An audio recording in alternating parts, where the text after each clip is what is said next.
So Season 5 Reloaded patch notes are finally here, so now we can kind of go through some of the details. Obviously, we went over some of the content being added, but then we'll go into some other things. Obviously, this portion of the Battle Pass will unlock, and that'll give you access to the Lockman Shroud. You pretty much just got to go through and do the individual challenges for each of these, and I'm pretty sure this one's like melee weapons, and then that one's like headshots with the pistol or whatever, and then you'll get your own individual challenge for the Lockman Shroud, which is a burst or semi-auto only, unfortunately. Hopefully there's an attachment that makes it full auto, but then it would just be the Lockman sub. So we'll get into that. So 3 new weapons in the Battle Pass. Operators, we get Mace, Lara Croft, and then we also get 21 Savage.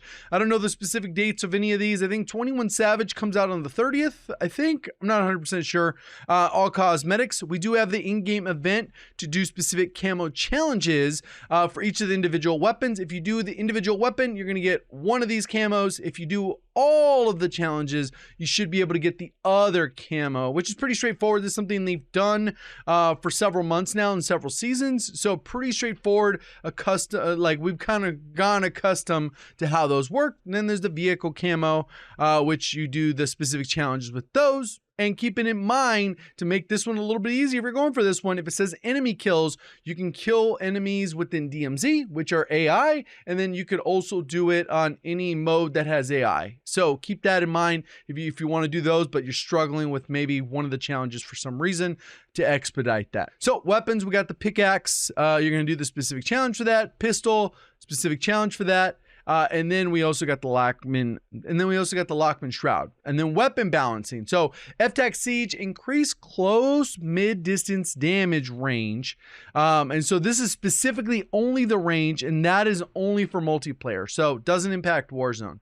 And then we got SMG. So Lockman Sub, adjusted stats on FT mobile stock to increase mobility. So the one I think I normally attach, they've ended up buffing. So that's good for strafe speed, because that's one of the most, like, I wish this game was just better at, is strafe speed. So that should hopefully help that out. Doesn't say by how much. PDSW, minor adjustment to iron sights to better align. This is like the 3rd time they've done this. So hopefully that helps with inconsistency where it feels like the bullets aren't going where you're aiming. And then we got the ISO 45, increased damage range. And that's specifically only for multiplayer. So that's not going to impact Warzone. Lockman Sub, reduced the close range. So they nerfed it for multiplayer. Again, this isn't going to impact Warzone. So pretty much no real changes except for the Lockman Sub got a slight buff, and PDSW works the way you expect it to work. And then assault rifles, FR Advance or increased damage range, that's MW2 only. Reduced hip spread, so no change there. Tempest Razorback, increased damage for multi. And then M16 increased for multi. Kastov, multi only. And then ISO only for multi.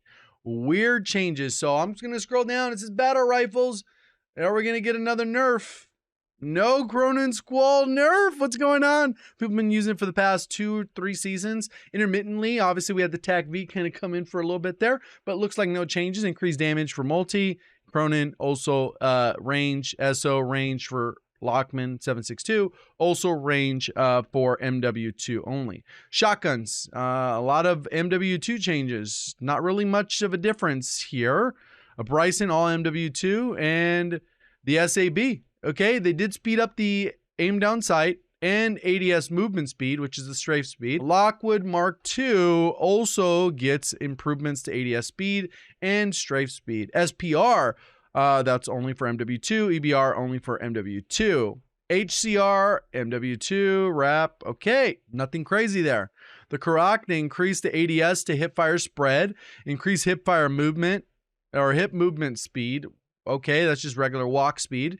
And then increase the sprint speed. So they sped it up, but this one still isn't all that great of a sniper. It is kind of cool in MW2 though, because it is pretty forgiving on the one-shot hit markers, where you're able to actually get a kill versus a hit marker. FJX Imperium, it got buffed across the board. They need to up the bullet velocity, or hopefully once the movement returns in MW3 and that integration happens, that we'll be able to get one-shot snipers with decent bullet velocity, because movement will be a thing and it'll be harder to hit targets. Right now, people do move kind of slow just because the game's inherently slow. So sniping is relatively easy if you could have good bullet velocity. Signal MW2 and the SPX only MW2. And it says the following changes. So now they have a specific section only for Warzone. Okay, cool. So Chimera, close damage increase, buffed. Damage, far damage increase. So these, okay, it's good. They fixed this because it used to say minimum and maximum, or vice versa, maximum and minimum. So it's good they fixed that. Even though they're not giving us exact changes, at least, you know, it's easier to read. Head damage multiplier increase, lower torso damage multiplier increase. So that's pretty good because Chimera has been a very solid sniper support. Still struggles up close in being a meta option. It does have a little bit better range, so that kind of helps. Like the Vel, very similar to that, where it does have good range that helps it, but up close it will get beat out by the ISO and the Lockman sub. We'll see how this changes things. And the FR of answer, close damage increase, far damage increase. That's good. It definitely needed that in both areas because it's kind of mid all the way through. Not good, not bad, and pretty much anything. And then the ISO Hemlock, close mid damage decrease. So they actually nerfed it up close. And then the mid damage range decrease. So it got a nerf. I didn't think it really needed one. Maybe they thought I was performing too good as a sniper support or something. I don't know. Luckily this time around they've actually did some damage multiplier changes for the Lockman 556. It kind of got thrown into the dirt with some of the recent changes, even though they got a headshot multiplier buff last time around. This time it's getting a headshot damage multiplier, neck damage, torso for the upper torso increase. So hopefully that's enough to lower the shots to kill. So it gets into the under 1200 millisecond TTK range, because right now it is the slowest killing long range weapon, even though it is incredibly accurate. M13, all location multipliers increase, so that should increase the damage across the board. And then we got the M13C, which didn't come out good at all, so it'll be nice to see that one's a little bit more usable because it got increased in close, mid, and then also all multipliers. So you should see bump up across the board, which should lower the shots to kill by 1 or 2, which should be significant because it wasn't that great. And then M4, close damage range increase, so that's a buff there. Close mid increase buff. Okay, STB, headshot multiplier increased. Not sure if people still use it. 42 mag is not enough. And Tempest Razorback, close damage increase, and then mid damage increase. So this one could actually be okay. Long range, it was much better. It was sitting right around where the M13 was, which wasn't great, but it was reliable, low recoil, fast fire rate type of weapon. Battle rifle. So there's the nerf we were looking for. So we got headshot, head damage multiplier, neck damage decreased, upper torso, lower torso. Basically, it got nerfed all the way across the board for each of the multipliers, which will impact pretty much all the damage points. We'll see how much that impacts it. It might have got some of the tag V treatment where essentially they nerfed it almost to the ground, and we'll see how that goes. So RPK comes out, maybe cast off 762. There's a couple other options, and maybe LMGs, which lean towards slower. Not necessarily a fan of. I would love to see it M4 be meta. I would love to see a couple of these other guns, 556, maybe be close to the meta again. It is one of the slowest killing, but there's some options there. Hopefully this kind of narrows it out to where people will have more options to choose from, other than right now it has been mostly Cronin. Launchers, all launchers have had their damage against players decreased. That's a W.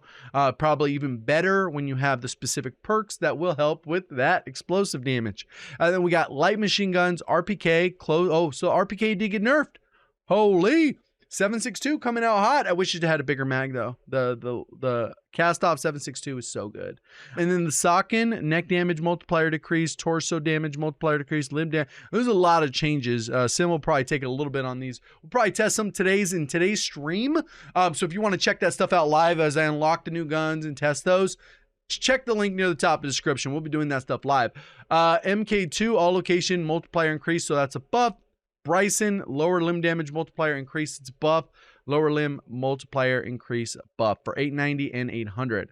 Bass P, neck damage multipliers increase, so it got buffed. It needed a buff to compete with the Lockman. Fennec gets another buff. Nice. It just got kind of into the usable option or viable. Now it's there. And then limb damage increase for the Vel. That could help the Vel tremendously because it was just right on the outside. It needed some headshots in the mix to have a competitive TTK up close, even though the range was a little bit further. So Vel could be like it over the ISO and the Lockman, depending on how that buff impacts the Lockman, right? But overall, I think the Lockman ISO are still going to go head to head on the top two currently. Audio, and we've introduced the same occlusion system that Core. Oh, that is good, because in multiplayer, the audio works significantly different than it did in Warzone. Hopefully that's enough. I don't think it will be. Don't get your hopes up. Play again in multiplayer after each match. All players, or specifically solo players or designated party leaders on the same team, can opt to stick together for the next match, which they just get rid of disbanding lobbies. Let people just stay in the lobby and they can unqueue and requeue if they want to leave. If they want to stay, they just stay queued. I don't know. SPM doesn't work as well that way though. So maybe we got to do some other engineering to control the player's feedback. I don't know. Friend recommender, new system to help you find friends. There's all kinds of other ways outside the game. If you want to use Reddit, Discord, comment section, whatever, there's a lot of ways you can find equally skilled players. It's not going to be 100% first attempt that you're going to get a god tier teammate that you love to play with, but trial and error, you will eventually get there and find a squad that you can play with regularly, that fits your schedule, play style, all that good stuff. Global bug fixes, adjustments. Players can no longer be able to activate kill streaks from diver or turret positions of certain vehicles, or driver. A few different bug fixes. Issue with the throwing knife equipped could down fully armored players. This was a huge one that was plaguing the game probably at least 1 month. Probably longer. Can spawn without a weapon equipped. That one was a huge problem in DMZ. And I'm sure there's a few others in here that are important, but that's kind of how that goes. We get new map in multiplayer, gunfight snipers, bug fixes there as well. Modern Warfare 2 ranked, bunch of rewards that you could still earn. I guess they're gassing that stuff up to close out the season. Following the catastrophic events of Shadow Siege, Al Mazrah's Eye Observatory has been destroyed. So we were wondering what the hell happened. Why didn't it impact the map? Why is the Easter egg still going on? Maybe we get a little bit more of that. That's the playlist rotation.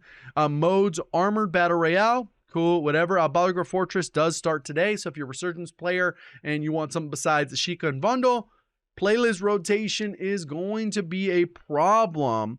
I don't know exactly how this is going to work. I guess they're doing the map rotations for all the modes except for quads. Will be Vandal. Then there's some Battle Royale, so you can still get the nuke. Plunder is back, and Lockdown Quad. So this is probably the most options that we've had for a playlist option. General, adjusted audio mix for parachutes, including increasing the volume of incoming enemies.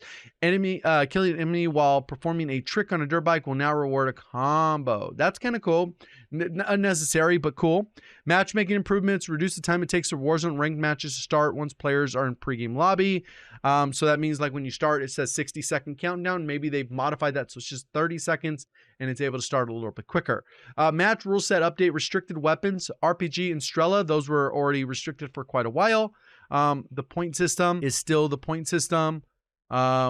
Whatever, ranked stuff, bug fixes on that. There was an SR bug, so hopefully that got fixed. Shadow Company factions got added to DMZ. We get 3rd, 4th, and 5th, which is approximately like 20-ish missions, plus some other drop rate stuff and things like that. So bug fixes for that. There's a limited number of bugs, chat, but that's it. I'm interested to see how it goes. Again, if you want to check this out live over on Twitch in the description. Appreciate all the support. Thank you for watching as always. Have a great day.